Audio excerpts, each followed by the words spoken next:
لا بپا سجدا باندې بوتانو ته نسکوره وای لا بپا تیارو کې وای او لا به دنیا توره وای لا بپا تیارو کې وای او لا به دنیا توره وای لا بپا سجدا باندې بوتانو ته نسکوره وای لا بپا سجدا باندې بوتانو ته نسکوره وای ستا د مخ چراغ کا د حجاز پزړه کې بل نه وای کندهار ښار کې د مستهلکینو ملاتړ کمیسیون چې د 11 ریاستونو څخه تشکیل شوی دی چې پکې د کندهار امر بالمعروف ریاست، کندهار ښاروالي او د صحت عامې ریاست، د صنعت او سوداګري ریاست او نور اړوند ریاستونه پکې شامل دي. په اونۍ کې 3 ورځې د کندهار ښار په مختلفو سیمو کې کمپاینونه ترسره کوي. هغه خوراکي او غیر خوراکي توکي چې هغه تر وخت تیر وي او یا هم بې کیفیته وي هغه راټولوي او بیا یې د ښار څخه لرې یو غرنۍ سیمې ته راوړي سوځي.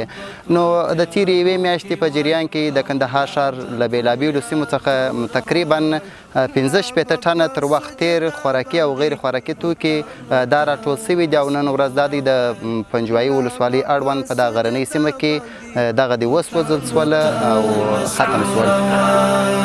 کاړی کدی ناوی د توحید اذان پزماکه کې. بسم الله الرحمن الرحیم. د کندهار ولایت د مستهلکینو د ملاتړ کمیسیون چې دا کمیسیون د 11 ریاستو څخه جوړ دی او د مشرتابه په حکم په امر باندې جوړ دی. د کندهار ښار په 15 ناحیو کې هغه شیان چې تاریخ تیره وي او یا بې کیفیته وي هغه اجناس راټولوي او بیا یې دغسې سوځي لکه نن چې وسوځل.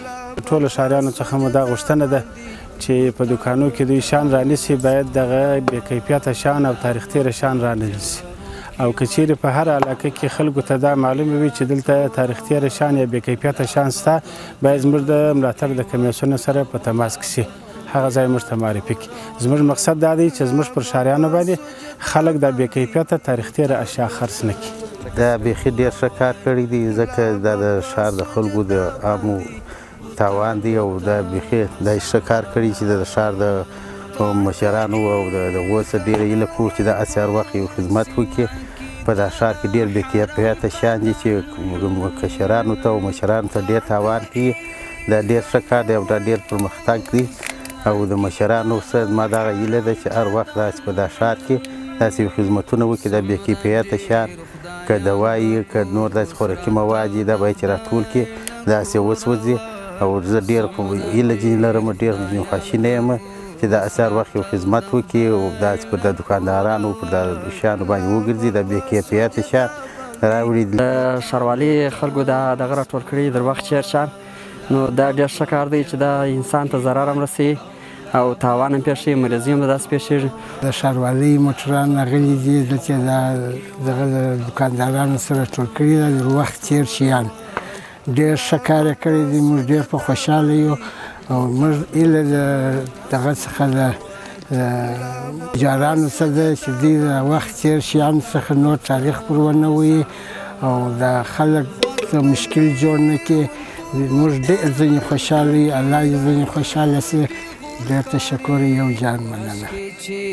خبر خلق د یاد عشق نزوره وای کاشکې چې خبر خلق د یاد عشق نزوره وای لا به په سجدا باندې بوتانو ته نسکوره وای لا به